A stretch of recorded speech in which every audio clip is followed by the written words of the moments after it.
ಗುಮ್ಮಟ ನಗರಿಯಲ್ಲಿ ಕಳೆದ ತಿಂಗಳು ಮಂಗಳಮುಖಿಯರು ಸೇರಿಕೊಂಡು ಹೆಣತನದಿಂದ ವಿಮುಖಳಾಗಿ ಪುರುಷರಂತೆ ವೇಷಭೂಷಣ ತೊಟ್ಟಿದ್ದು ಯುವತಿಯನ್ನು ಬೆತ್ತಲೆ ಮಾಡಿ ಹಲ್ಲೆ ಮಾಡಿದ್ದರು.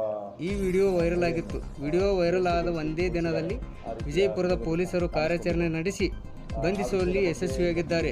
6 ಜನ ಮಂಗಳಮುಖಿಯರನ್ನು ಬಂಧಿಸಲಾಗಿದೆ. ಈ ಹಲ್ಲೆಯ ಕುರಿತು ತನಿಖೆ ನಡೆಸಲಾಗುತ್ತಿದೆ.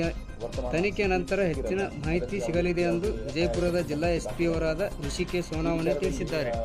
ಸ್ವಲ್ಪ ವಿಜಯಪುರ ಸಿಟಿಯಲ್ಲಿ ಒಂದು ವಿಡಿಯೋ ವೈರಲ್ ಆಗಿರುತ್ತದೆ. ಅದರಲ್ಲಿ ಕೆಲವು ಮಂಗಳಮುಖಿಯರು ಸೇರಿ ಒಬ್ಬ ಮಹಿಳೆಯನ್ನು ವ್ಯವಸ್ಥೆಗೊಳಿಸಿದ್ದಾರೆ.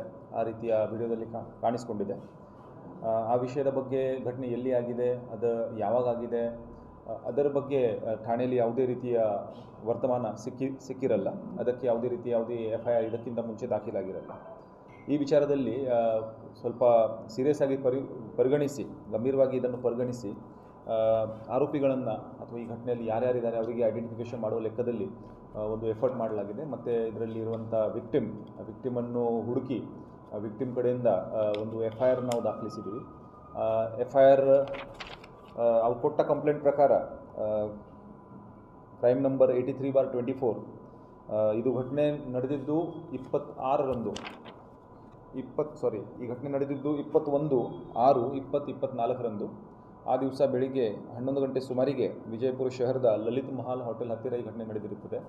ಅದಕ್ಕೆ ತಕ್ಕಂತೆ ಒಂದು FIR IPC ಅಡಿಯಲ್ಲಿ ಒಂದು FIR ದಾಖಲಾಗಿದೆ. 143, 341, 323, 354B, 504 ರೀಡ್ ವಿತ್ 149 IPC ಅಡಿಯಲ್ಲಿ ಒಂದು ಪ್ರಕರಣ ದಾಖಲಾಗಿರುತ್ತದೆ. ಇದರಲ್ಲಿ 6 ಜನ ಮೇಲೆ, ಮಂಗಳಮುಖಿಯರ ಮೇಲೆ ಇವರು FIR ಕಂಪ್ಲೇಂಟನ್ನು ಕೊಟ್ಟಿದ್ದಾರೆ. ಅದರಲ್ಲಿ 5 ಜನರಿಗೆ ನಾವು ಈಗಾಗಲೇ ಸಿಕ್ಯೂರ್ ಮಾಡಿದ್ದೀವಿ, ನಮ್ಮ ವಶದಲ್ಲಿ ಇದ್ದಾರೆ. ಅದರಲ್ಲಿ ಅರೆಸ್ಟ್ ಆದವರ ಪೈಕಿ ಹುಲ್ಗೆಮ್ಮ, ಕವಿತಾ, ಮಹಾನಮ್ಮ, ಅಶ್ವಿನಿ ಮತ್ತು ಬಸಮ್ಮ ಈ ಅರೆಸ್ಟ್ ಆದವರ ಹೆಸರು. ಇವರು ಎಲ್ಲ ಪುಣೆಯಲ್ಲಿ ಇರ್ತಾರೆ. ಮತ್ತು ಸದ್ಯಕ್ಕೆ ಅವರು ಆ್ಯಕ್ಚುಲಿ ಮೂಲತಃ ಇದೇ ಭಾಗದವರು. ಕೆಲವು ಅದರಲ್ಲಿ ಒಬ್ಬರು ಹಗರಿ, ಬೊಮ್ಮನಹಳ್ಳಿ, ಒಬ್ಬರು ದೇವದುರ್ಗ, ನಾರಾಯಣಪುರ, ಸೋಲಾಪುರ ಆ ಕಡೆಯಿಂದ ಇವರು ಬಂದಿರ್ತಾರೆ. ಮತ್ತು ಯಾವ ಕಾರಣಕ್ಕೆ ಆಗಿದೆ, ಘಟನಾವಳಿ ಏನಿದೆ, ಯಾವ ಕಾರಣಕ್ಕೆ ಈ ರೀತಿ ಅವರು ಹಲ್ಲೆ ನಡೆಸಿದ್ದಾರೆ, ವ್ಯವಸ್ಥೆಗೊಳಿಸಿದ್ದಾರೆ, ಅದರ ಬಗ್ಗೆ ಇನ್ನೂ ಹೆಚ್ಚಿನ ತನಿಖೆ ನಾವು ನಡೆಸ್ತಾ ಇದ್ದೀವಿ.